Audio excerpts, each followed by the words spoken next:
Assalomu alaykum. Bugun siz bilan juda ham dolzarb masala haqida gaplashmoqchimiz. Ya'ni kiber xavfsizlik haqida.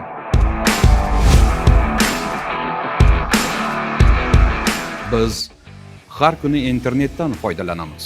Ma'lumot almashamiz, o'qishda, ishda, hatto dam olishda ham internetdan foydalanamiz. Ammo internetdagi barcha ma'lumotlarni xavfsiz deb bo'lmaydi.